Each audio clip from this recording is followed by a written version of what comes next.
see if we can sing some. Jaya Radha Madhava Kunja Bihari Jaya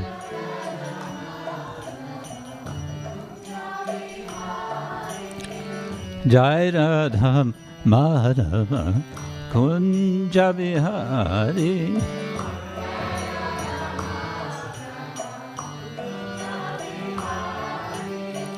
Gopi Jana Vallabha Girivaradhari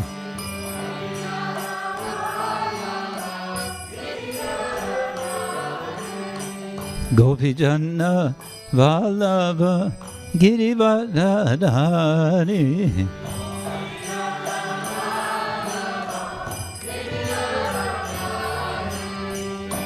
Yashodanandana vraje janaranjana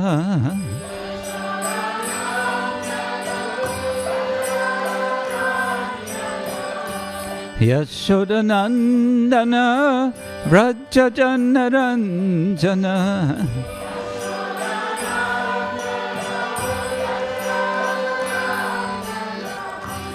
Yamuna tiravana chari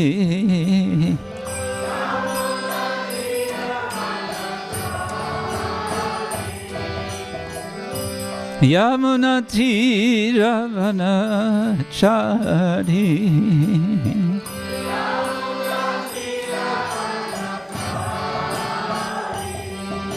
Jaya Radha Madhava Kunja Bihari Jaya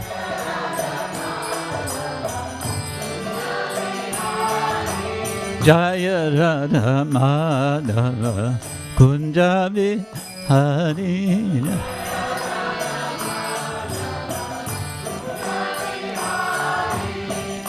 Gopi Jana Vallabha Girivaradhari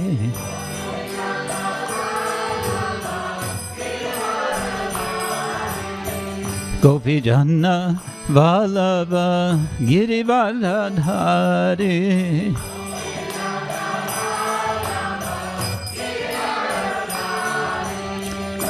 Yashodanandana vraje janaranjana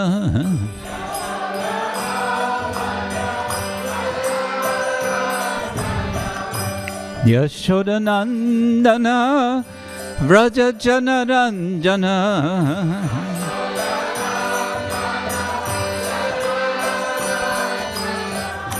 Yamuna tiravana chari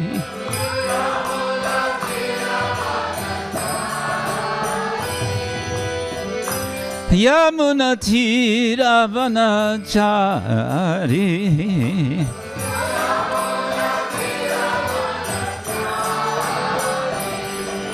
Jaya Radha Madhava Kunja Bihari Jaya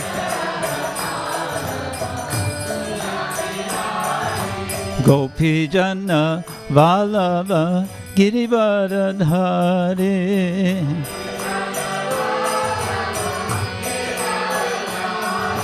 Hare Krishna Hare Krishna Krishna Krishna Hare Hare Hare Rama Hare Rama Rama Rama Hare Hare Hare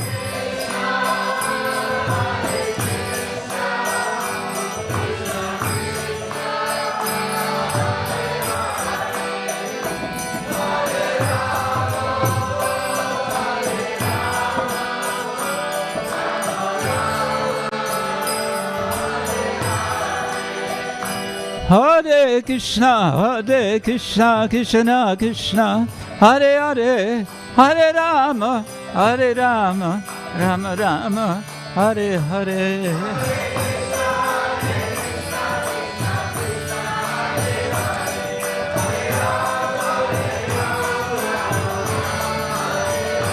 Haribo,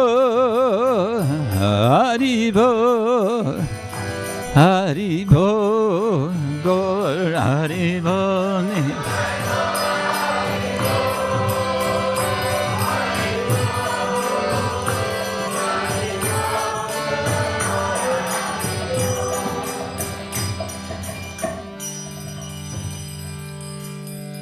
Srila Prabhupada ki jai, Ananta Koti Vaishnavarinda ki jai, Shri Radha Gopinath ki jai, Grantaraj Srimad-Bhagavatam ki jai, Gaura Premanande, all glories to the assembled devotees, all glories to Shri Guru and Shri Gauranga.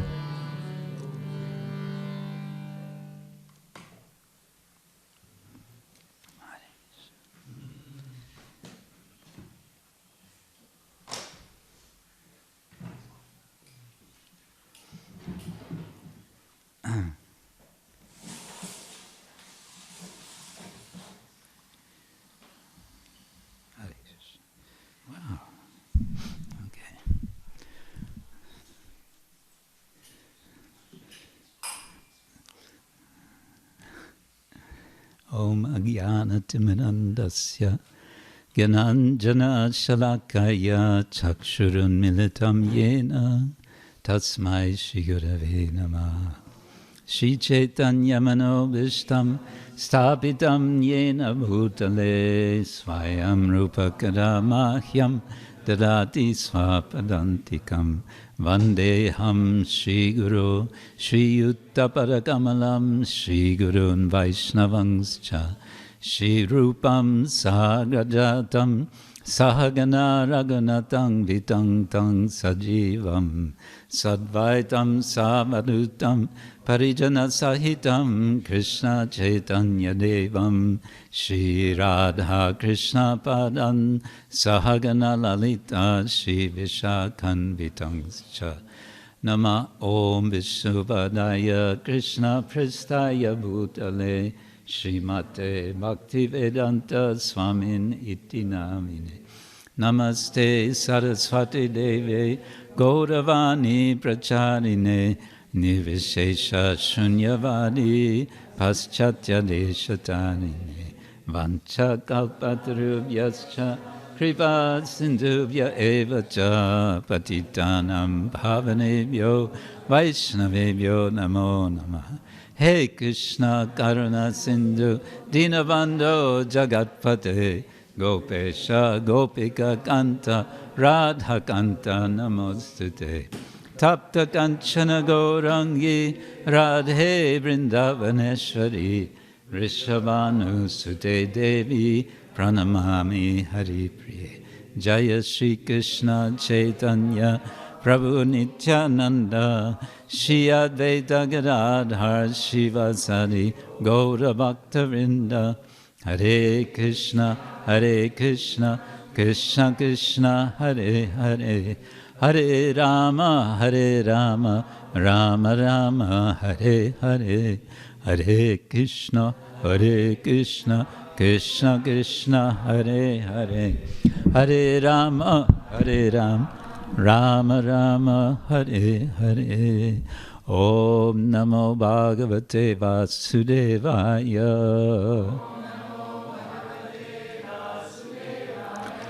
Om Namo Bhagavate Vasudevādyā.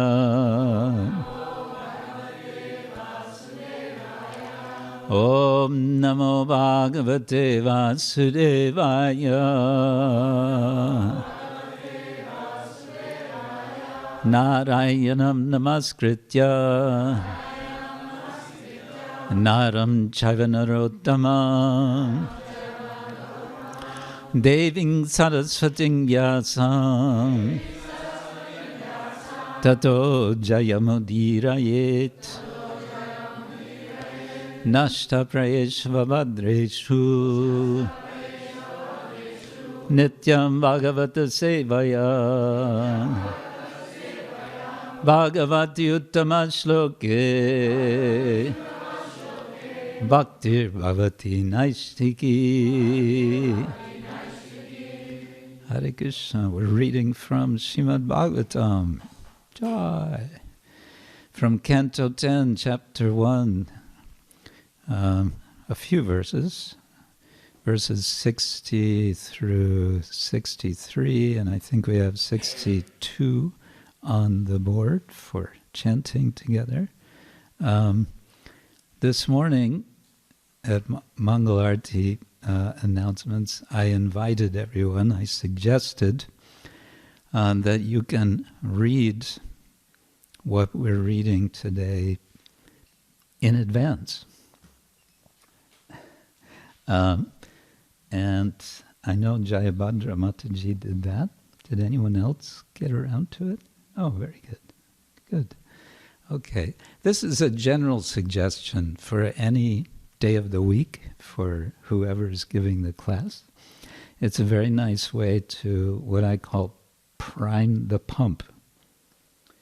In India, they have these hand pumps. And if you don't use the hand pump for some time, you need to prime it before it'll work. And how do you prime it? You have to get some water from elsewhere than this pump in a bucket, and you have to pour it down the pump. And then that makes it so it can work. So similarly, we can sort of prime the pump of our brains about the subject that we read by just taking 2 or 3 or 4 minutes to read the verse and purport. And yes, you may find yourself thinking about what you read, and then some question may come, and then you'll be more of an active listener in the Bhagavatam class. Isn't that cool? Hare Krishna. Okay, we're reading. This is chapter 1, which is called The Advent of Lord Krishna, Introduction. Of course, the advent, the appearance of Krishna, is a major topic of the first few chapters of Canto 10. So it's quite a dramatic build-up that we're getting here. And what we're reading is an exchange between Vasudeva, the father of Krishna, and kaṁsam. And we know this is a quite intense situation. So let's chant this verse that we have, and then I'll back up and then move forward, or move forward and backwards. Somehow we'll do this. All right, here we go. Nanda-ādyā vraje gopā. Nanda-ādyā vraje gopā. Cāmīṣāṁ yoṣitaḥ. Cāmīṣāṁ yoṣitaḥ. vṛṣṇayo vasudevādyā. vṛṣṇayo vasudevādyā. devaky-ādyā yadu-striyaḥ. devaky-ādyā yadu-striyaḥ. Others?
yadu-striyaḥ.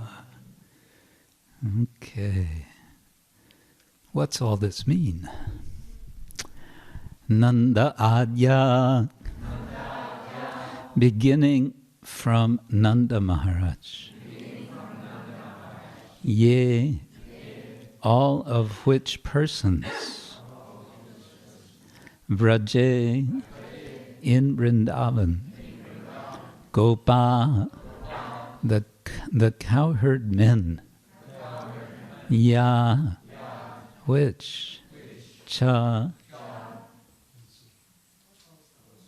and cāmīṣāṁ, of all those inhabitants of Vrindavan, cha, as well as yoṣitaḥ, the women, vṛṣṇayo, members of the Vrishni family, vasudeva-ādyā, headed by Vasudeva, devakī-ādyā, headed by Devaki, yadu-striyaḥ, all the women of the Yadu dynasty. And the next verse continues, sarve devatā-prāyā, ubhayor api bhārata, jñātayo, bandhu-suhṛdo, yecha kaṁsam anuvratāḥ. And before I translate all of that, before Prabhupada translates it, let's read verse 60 and 61. First, let's remember what was verse 59. What happened in the verse of yesterday? Who remembers who was here? Kaṁsa was pleased with Vasudeva. Why was he pleased?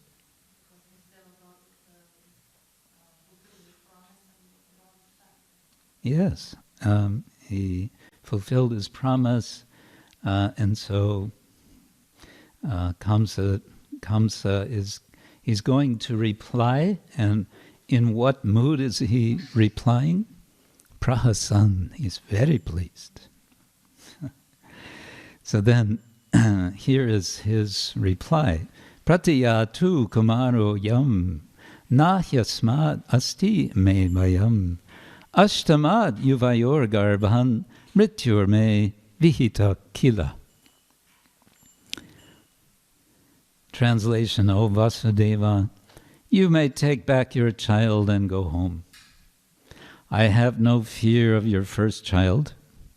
It is the 8th child of you and Devaki I am concerned with, because that is the child by whom I am destined to be killed. He says, I'm destined to be killed. Tateti suktam ādaya yayav anakadundubi nabhyanandata tatvakyam asato avijitātmana. Vasudeva agreed and took his child back home. But because Kaṁsa had no character and no self-control, Vasudeva knew that he could not rely on Kaṁsa's word. And then we have today's verse and the next verse. Translation and purport by His Divine Grace, A.C. Bhaktivedanta Swami Srila Prabhupada Ki Jai. The inhabitants of Vrindavan, headed by Nanda Mahārāja, and including his associate cowherd men and their wives, were none but denizens of the heavenly planets, O Mahārāja Parīkṣit, best of the descendants of bhārata. And so too were the descendants of the Vrishni dynasty, headed by Vasudeva, and Devaki, and the other women of the dynasty of Yadu. The friends, relatives, and well-wishers of both Nanda Mahārāja and Vasudeva, And even those who externally appeared to be followers of Kamsa were all demigods. Purport. As previously discussed, the Supreme Personality of Godhead Vishnu informed Lord Brahma that Lord Krishna would personally descend to mitigate the suffering on the earth. The Lord ordered all the denizens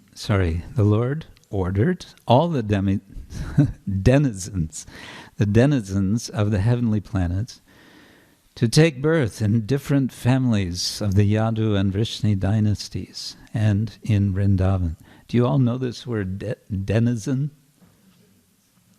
A denizen is a resident. Yeah. With various connotations. Denizens of the heavenly planets. Now, this verse informs us that all the family and friends of the Yadu dynasty, the Vrishni dynasty, Nanda Mahārāja and the Gopas descended from the heavenly planets to see the pastimes of the Lord. They're all on the benches, in the arena, in the football stadium. And they're all waiting to see the Lord appear. As confirmed in Bhagavad Gita 4.8, the Lord's pastimes consist of paritranaya sadhunam vinashaya chadushkritam.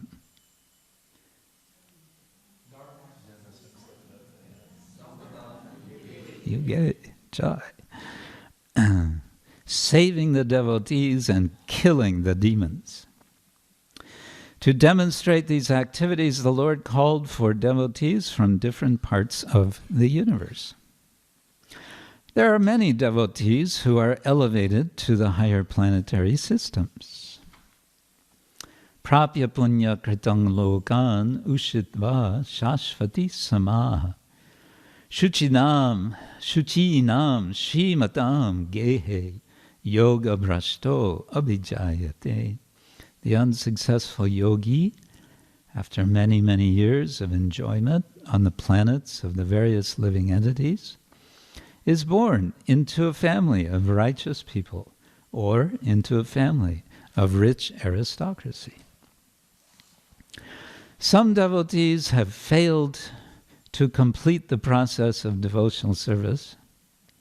Some devotees, having failed to complete the process of devotional service, are promoted to the heavenly planets to which the pious are elevated. And after enjoying there, they may be directly promoted to the place where the Lord's pastimes are going on.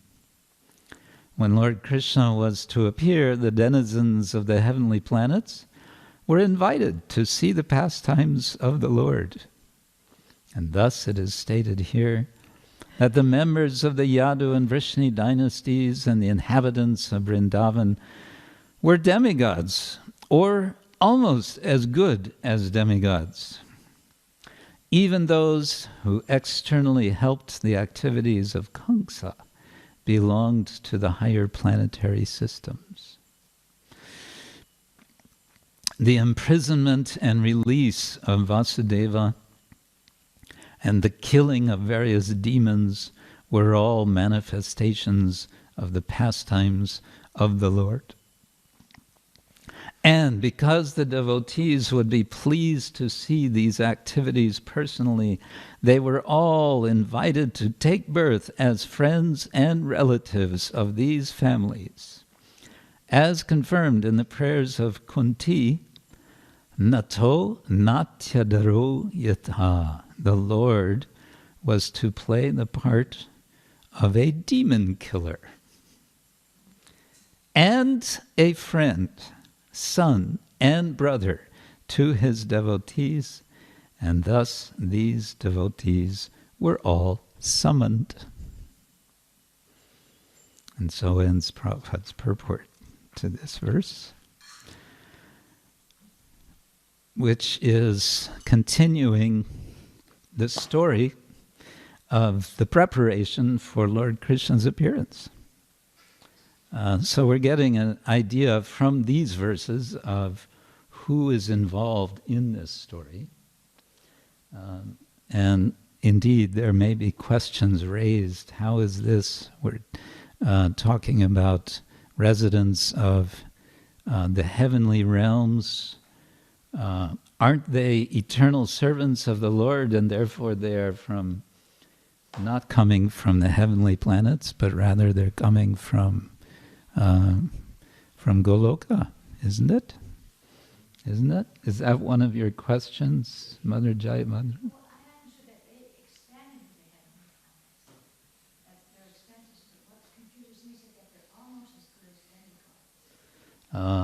Indeed.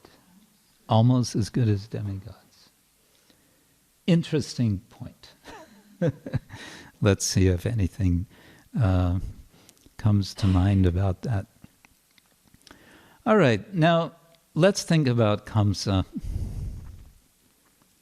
Maybe we don't want to think about kaṁsam. We want to think about Krishna. But let's think about kaṁsam. Kaṁsam has had what seems to be a kind of change of heart. And perhaps we can appreciate one quality of kaṁsam. What would that quality be? Silence. Don't everybody answer and respond at once, please. He's always thinking of Krishna. Okay. What else? Compassion? Does he have compassion? Yes? Yeah, I think that's the immediate point here. There may be other qualities. Yes, you were saying? Sometimes compassionate. Okay. Yes.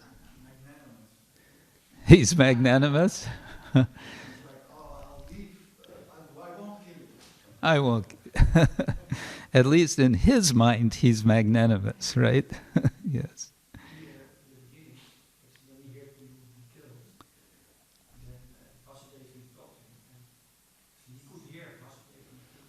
He listened to Vasudeva. He listened to his reasoning, didn't he? Yeah. He liked his sister. Okay, so, yeah. For a moment he was going to kill her, but then actually he likes his sister. It's not his sister, is it? She's technically his cousin. Yeah. All right. Now, we all know what's going to happen. That this mood which he's in at the moment is at the moment. And what's going to happen is that someone, maybe I shouldn't mention his name, although the Bhagavatam does mention, is going to be a troublemaker in order apparently to accelerate the appearance of Krishna. It's like, come on, let's get on with the show, and to speed things up, let's get kaṁsam worried again. That's what's going to happen in the next. And so we see in kaṁsam this, can we call it a dual nature?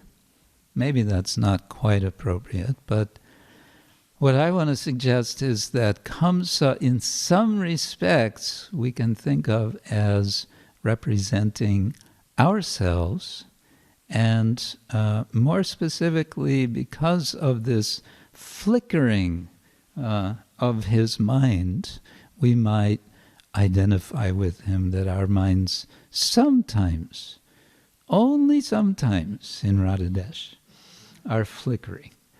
And of course, where is that coming from? We can say that may be linked to the fact that we are told by our acharyas, tatastha shakti. We are in the middle. We are betwixt and between. Right? That jiver swarupa hoy Krishna nityadas Tatastha Shakti Veda Veda Prakash. This Tatastha Shakti, that's what we are. But then, Jiver Swarupa Hoy, our Swarupa, our actual form, is that we are servant of Krishna. When are we servant of Krishna? Nitya, always. But somehow we are in this situation of being betwixt and between. Now, to explore this idea of being betwixt and between, I'm going to ask for your patience while I read something which we normally wouldn't read in this room. But I think it helps to illuminate this idea. Now let's see if I can get it here. Here we are. It is a poem in English from a quite respected English poet, Alexander Pope, from the 18th century. Now, some of this English is not going to be so easy to catch, especially for, I think most of you, your first language is not English. But let us try to get something of the flavor of this, and then we can go from there, okay? I think it's, anyway, just indulge me, okay? Know then, this is his poem called The Riddle of the World. And it goes like this.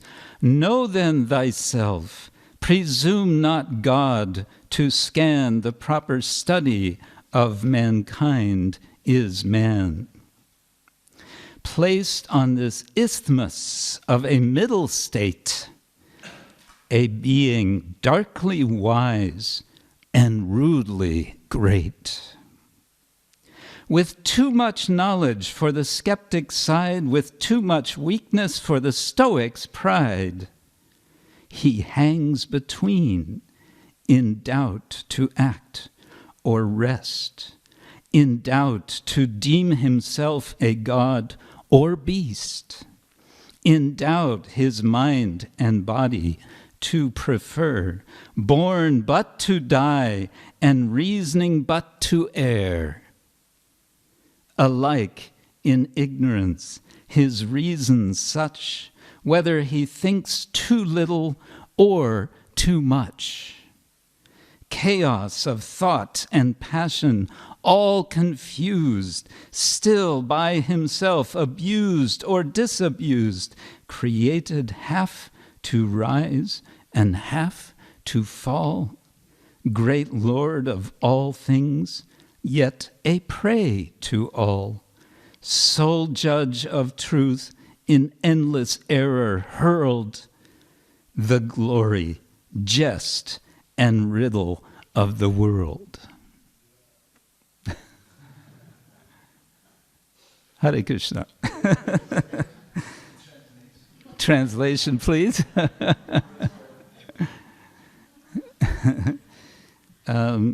He's talking about that we are a sort of being we hang between, in doubt to act or rest. This line reminded me of Hamlet, who famously can't decide whether to be or not to be.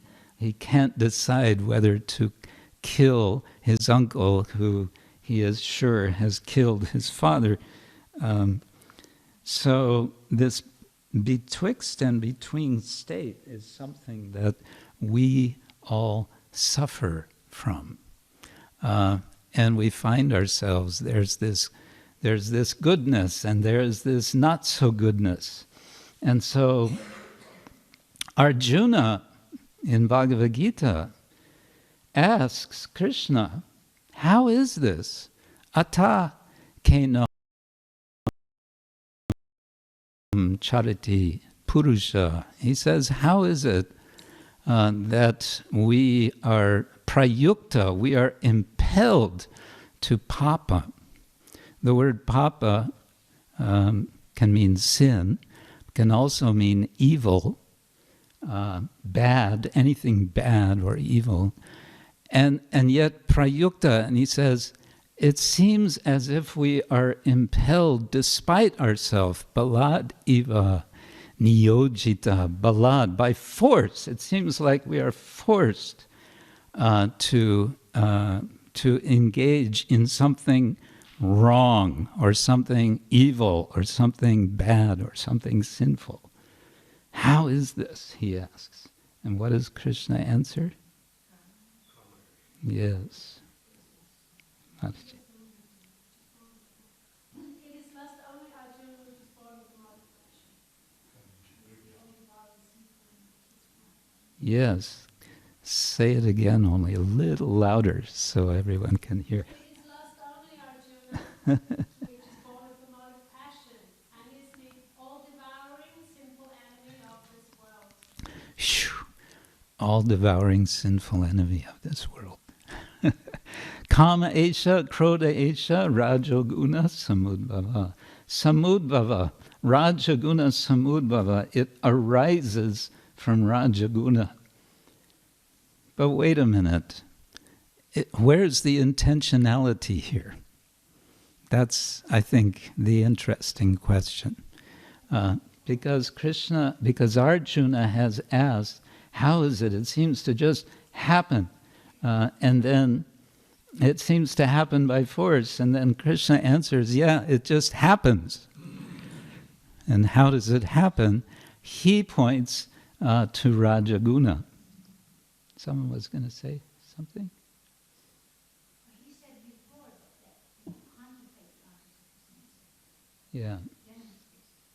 Yes, jñātayo vishayan pungsa.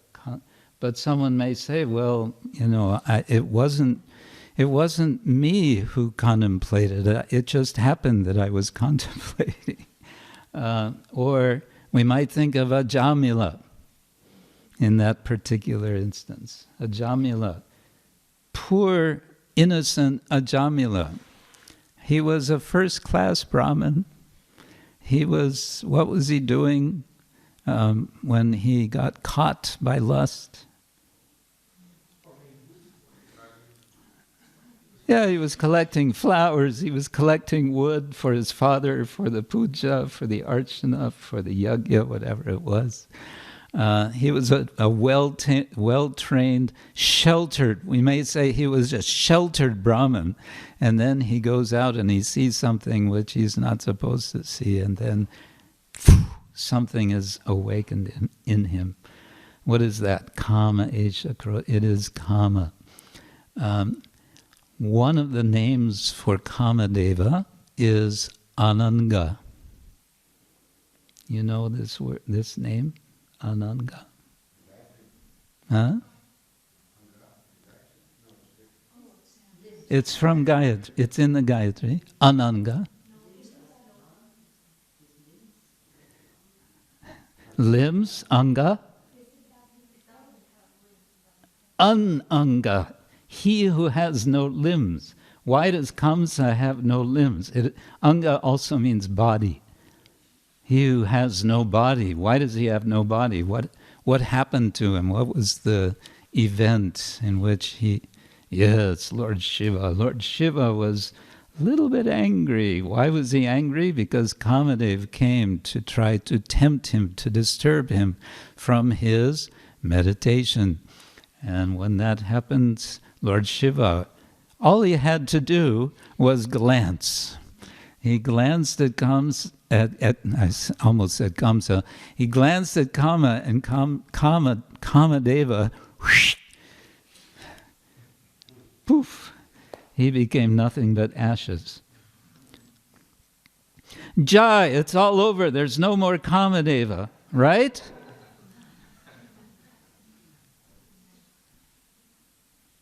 You don't seem to believe me. What happened to Kamadeva? When Kamadeva lost his body, he entered into each and every body. Yeah, that's what happened. Have you noticed? Note. Hare Krishna. Anyway, so this is our predicament. This is all the bad news. But I don't want to belabor the point. There is good news, and the good news is that Krishna is appearing, and the devotees, including all the devotees mentioned here, are anticipating his arrival, his coming. And we could say that Kamsa is also anticipating his arrival, isn't it? Yeah, he's always thinking about Krishna.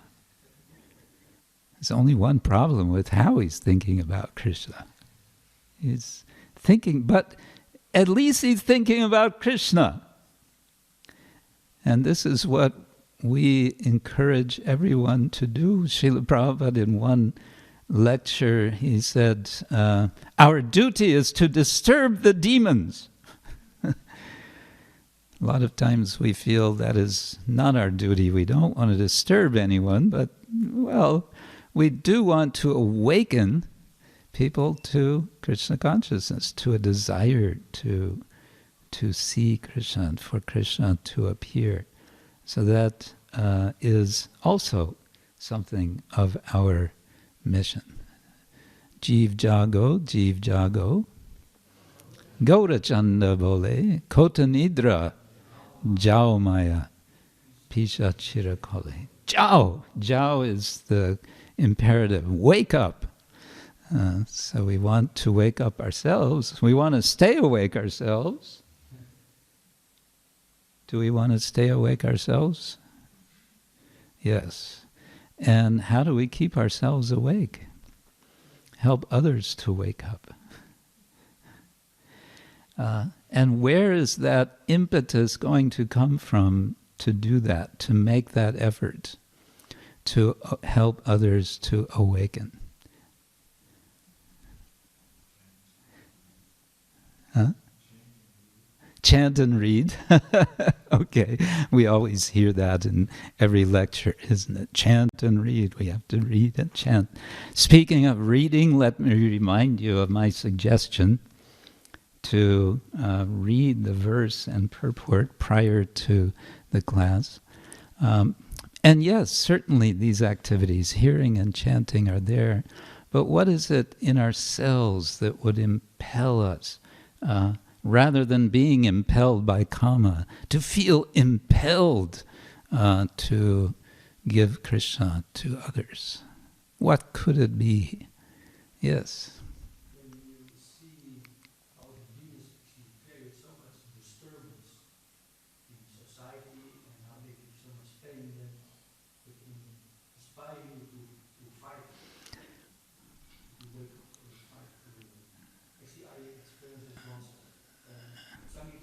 Oh, okay. We were in the supermarket, and Yeah. some big leaders from that era came outside and they chased us away. Right. And I see they are only envious that you take some money of their customers. Yeah. And then they did very good in it. Yes. Did you hear? Purnachandra, he was giving example. The impetus he was saying is to feel, to get a feeling of anger at seeing how the demons are acting in such ways as to cause so much disturbance. And he gave the example from his own experience. They were distributing in front of a supermarket. Someone came out from the supermarket and sent them all away. Why? Because of the envy that they're taking our money. That may be part of the reason, but yeah. The person who came out to send you away may have just been doing it out of a sense of duty, but that's another subject. Yeah, what other kind of impetus could there be for us? Yes, Jaivan. Well, if you have something really nice that's not true that you want to share with others, that's one idea. Yeah. Really got something really good. I have something so good. I have something so good that, and it's so bounteous, and it's not something, it's someone, right? I have enough of someone that doesn't sound right in English. I have enough of you. No, that's not what I meant. Yes. Well, because so many people are suffering and depression and this and that, and you know that if they take a spiritual solution, especially the Krishna consciousness, it will help them so much. And you want to pass it on. Like you said, it's so beautiful, it's so complete. Yes. It's the solution. Yes. Depression is, I think it's been deemed the major disease of the present time, according to the UN, World Health Organization or something. It's the biggest disease there is, and it's a diseased condition. So yeah, to help people become free from their disease condition, especially depression. Anything else? Yes. Whatever people have been fighting for, I'm just thinking about slavery. Because people came up against slavery, they thought slavery is going to be out of the planet. Now 42 million people are in slavery. Is that what they say? Yeah. Wow. 42 people, like they keep them in houses and Yeah. so, in such a short time, it's unheard. Mm. So it's urgent, like who's going to save the situation? Yeah. Okay, very good. Slavery, 42 million people estimated to be in slavery.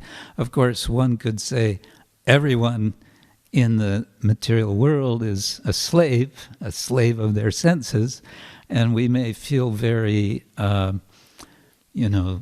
sort of complacent about that. Yes, everyone is a slave. Only we know that, how fortunate we are, and let them all suffer in their slavery. But if we hear that there are 42 million people in, we may say, abject slavery, in a condition where they can't even, decide to do basic things that other people are able to do, that is a cause for concern. Okay. There are so many reasons to feel an impetus to give Krishna to others. The essential reason we might feel, and this is continuing from discussion yesterday, even if we don't feel a sense of impetus from within, we may feel a sense of duty. Duty, we don't usually like to hear about duty, but it is that sort of starting point at which a devotee says, okay, I must do this. I must give Krishna to others. I may not understand why, but I must do it. And when I continue with that practice, then I start to actually feel, yes, this has to be done not because it's only a duty, but because it's the urgent necessity, and because how wonderful Krishna is. So we have all of the residents of Vrindavan anxious for Krishna to appear. Also, it says that Kamsa's associates have appeared for this purpose in order to participate in Krishna's appearance. So we can say also we want to see how we participate in Krishna's appearance. How do we participate in Krishna's pastimes?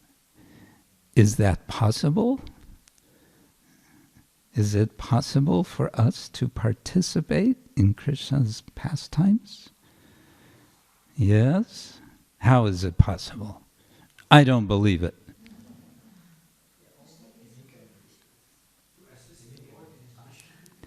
Okay, yeah. Lord Chaitanya, Sankirtan, right? Yes, this is all participation in the Lord's pastimes. Grantaraj Srimad-Bhagavatam ki jai. Questions, comments, discussion? Yes, Mother Jaya Madra. So that you can go from heavenly planets, because you know we get this anxiety that we're going to end up in the heavenly planet if we're not pure enough. Then Prabhupada says that they may be directly from, and after enjoying there, they may be directly promoted to the place where Krishna's pastimes are going on. So it sounds like you don't have to be so worried. That sounds like good news, huh? In fact, it sounds like, hey, let's go for those heavenly planets, because then we can enjoy there. We don't have to bypass. And then we can go from there. Well, it's sort of one of those issues where you feel like you have to say everything is possible. How are we to say that it's not possible that some residents of Vrindavan may go to Vaikuntha, to the spiritual world? Of course, everything is possible by the grace of the Lord. And so if he so desires, which he obviously does in this case, he desires that all these associates be with him. And so that's what he's arranging. Yeah. Yes, Nityananda. Question. It's something which is relevant for us as devotees, like if it happens that we didn't enter this bad side, we were speaking about this side, and if it happens, so how do we actually deal in a healthy way as devotees with these situations where this? Yeah. Yes, that's a nice question. How do we deal in a healthy way with a situation where we don't, I'll put it in a slightly different way, where we don't reach the mark of what we ourselves or someone else expects?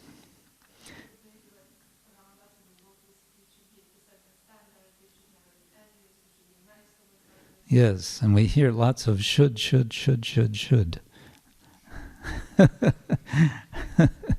Well, I'll respond to that with a nice point that was made by Mahatma Prabhu in a discussion he was giving, I think it was in Mauritius. And he's talking about guilt. And he's saying that the feeling of guilt can be good. To feel guilty for doing something that's wrong, that's bad, that's evil, that's unhealthy, that is below the standard that we set for ourselves, whatever it might be. He said, it's good, it can be good to just allow yourself to feel that guilt. Because when you feel that guilt, then it will feel so bad, you'll understand this feeling of guilt has a function. And what is that function? It turns you to do the right thing, because you don't want to have that feeling. And so you understand, oh, okay, there's a better way to behave, there's a better way to act, there's a better way to speak, there's a better way to think, and so on.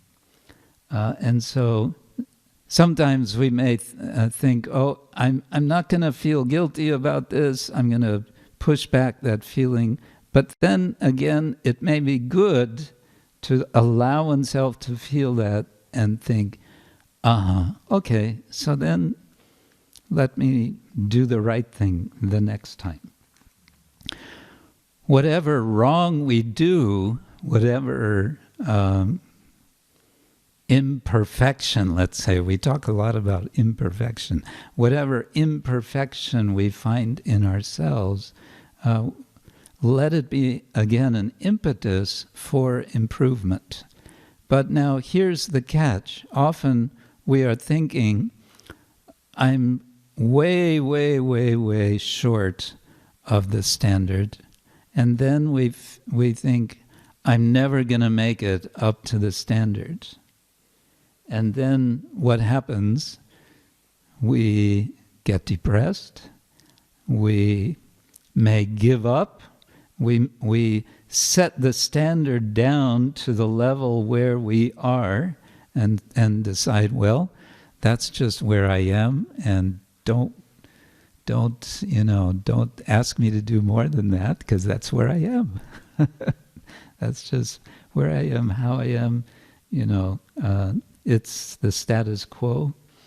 So that's not very helpful, but it's also not very helpful to be looking at the top standard and expecting of ourselves we're going to jump from down here to up there in one jump. Rather, how can I incrementally, you know this word increment? Step by step. How can I improve? And then the counterpart of this is whenever we do something right, we can celebrate. Reward yourself. Give yourself an extra gulab jamun. Unless that's the evil that you're trying to avoid.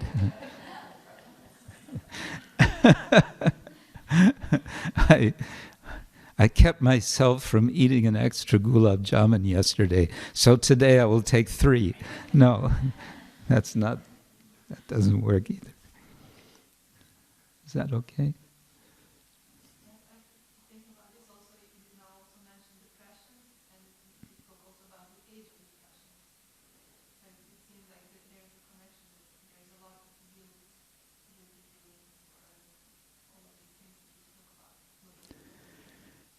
You mean in society at large, because everyone's suffering from depression?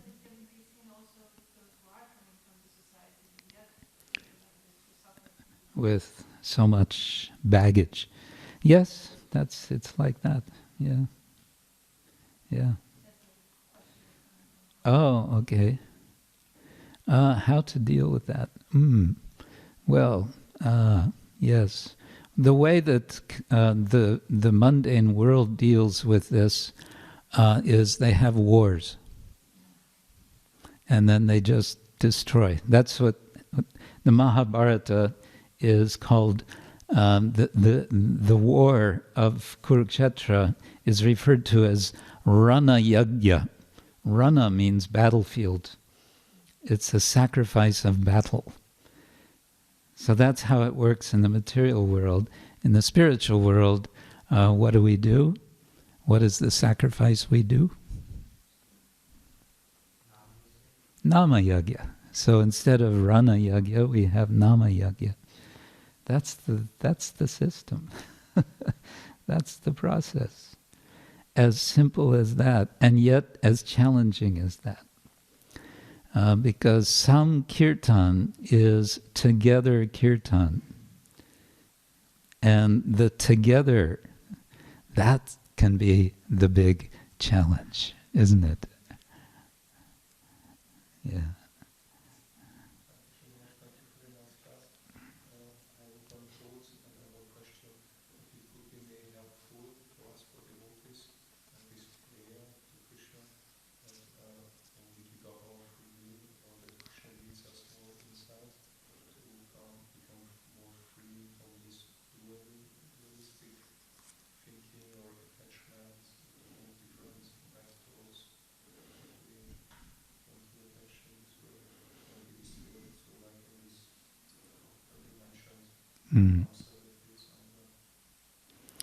Yeah. Our culture in bhakti is to pray to Krishna that we may be attached to him, and then all the other kinds of attachments, they can be dispersed naturally. That's our process. We make it positive. Krishna, oh Lord Krishna, please allow me to take shelter of you. Please allow me to feel your love for me, such that my natural love for you can unfold. And if I need to be the first one to unfold my love, please allow me to do that so that then I will experience your love. How's that?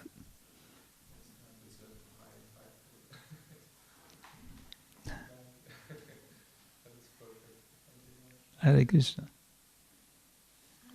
You say that the imprisonment and release of Vasudeva and the killing of various demons were all manifestations of the pastimes of the Lord. So should we suppose that, like in the midst of all of what looks like really horrible suffering and all that, there must be some kind of ecstasy there for the people involved.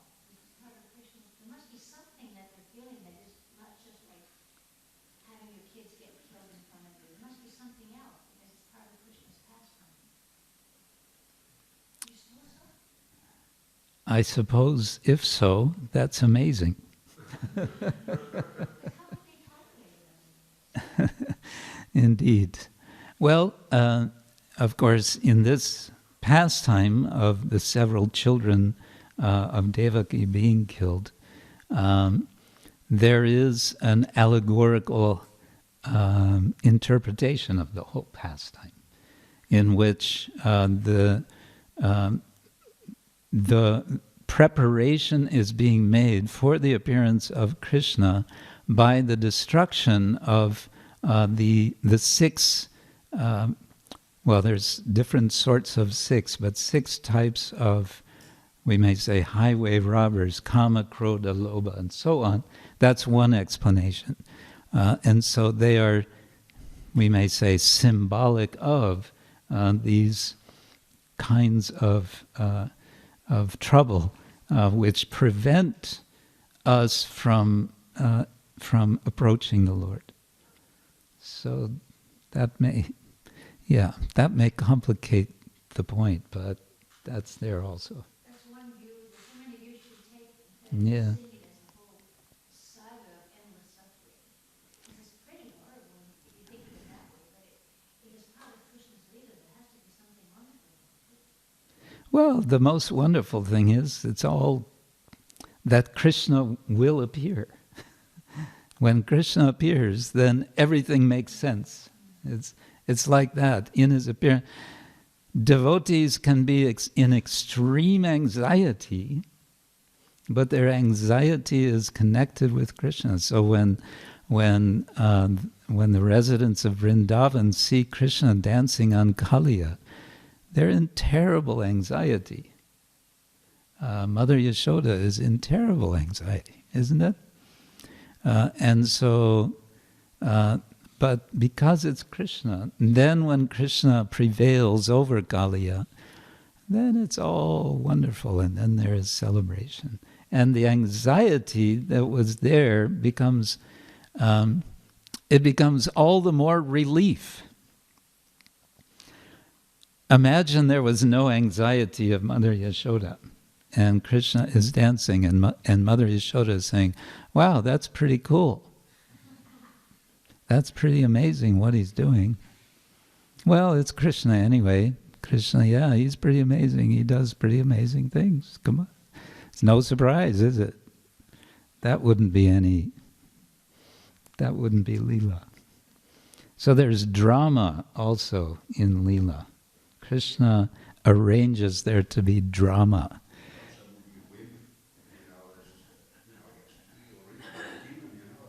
Yes, to be a real demon, yeah.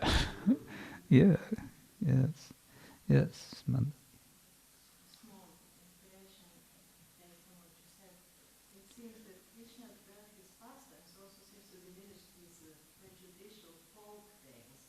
Oh, you have said miscarriage, you've given horrible karma, therefore you can't really be devoted.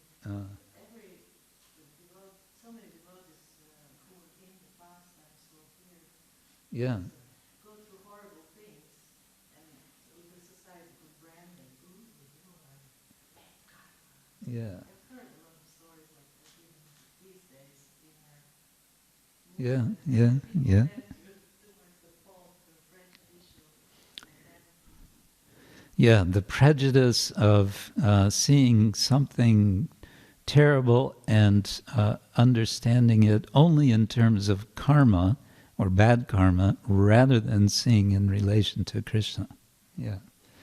Good. Well, we're a bit over time from our usual schedule, so I'll say thank you all very much, and Srila Prabhupada ki, Grantaraj Srimad-Bhagavatam ki, Gaur Premanande.